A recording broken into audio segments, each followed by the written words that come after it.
Ecco qua. Allora, siamo su un argomento importante che in questi giorni ha toccato molto da vicino la comunità messinese e insomma tutto il paese. E quando parliamo del paese parliamo della Sicilia, che in questo momento è veramente nell'occhio del ciclone. Siamo qua con il dottore Chanot e parliamo di questo problema che ormai sta diventando annualmente, travolge istituzioni e la popolazione. Ma è quello che è successo in provincia di Messina è una disgrazia annunciata, per questo più italiano.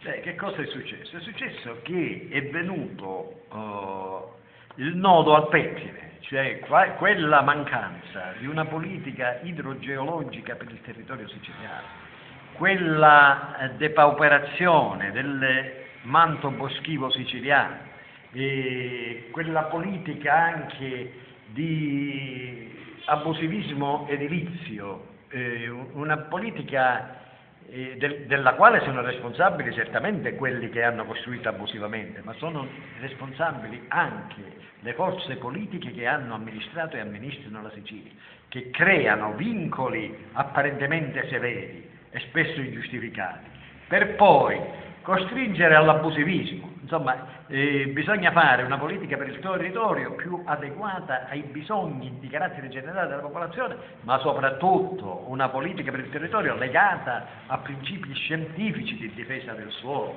di difesa dell'ambiente, eccetera. Io mi permetto di dire che negli anni '80, con la supervisione, ecco, di un grande scienziato della materia che era il professore Serafino Scrofani, il Fronte Nazionale Siciliano caldeggiò un piano di riforestazione della Sicilia, di riforestazione generale della Sicilia, cioè bisognava riportare il manto boschivo siciliano nelle condizioni ottimali, storicamente ottimali, non per opinione o per fantasia o per sogno, storicamente ottimali.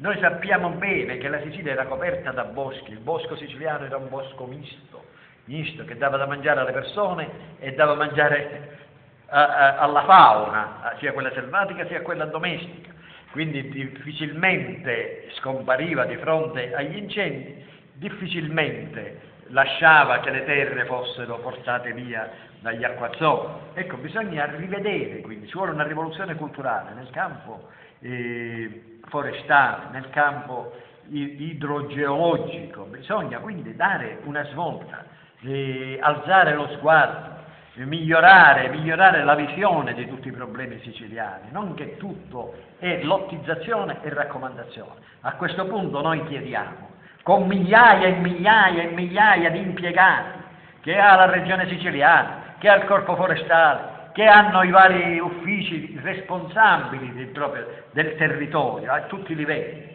non possono succedere cose del genere, ma siccome, ripeto, si imboscano tutti, prevale il criterio come negli ospedali non prevale il criterio della professionalità, non vale la morale di battersi per la vita e per la salute dell'uomo, no, vale la lottizzazione politica, e la lottizzazione politica vale su tutto, pure per gli scandali, pure per il depauperamento del territorio. Infatti qual è la risposta immediata che si dà a questo disastro idrogeologico? Un'altra disgrazia, e cioè si propone il ponte sullo stretto.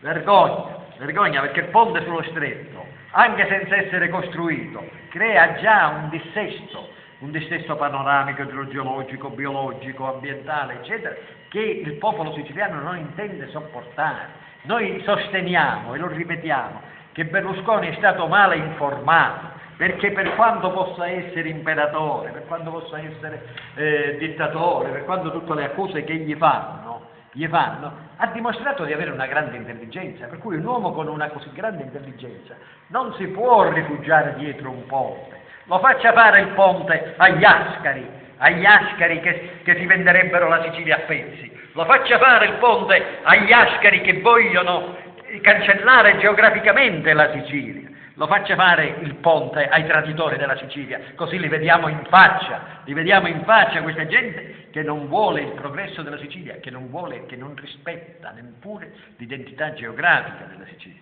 Allora ecco che da tutto questa sciagura, diciamo, dobbiamo trarre dei grandi insegnamenti, delle grandi esperienze. Intanto si deve ricostruire la Sicilia.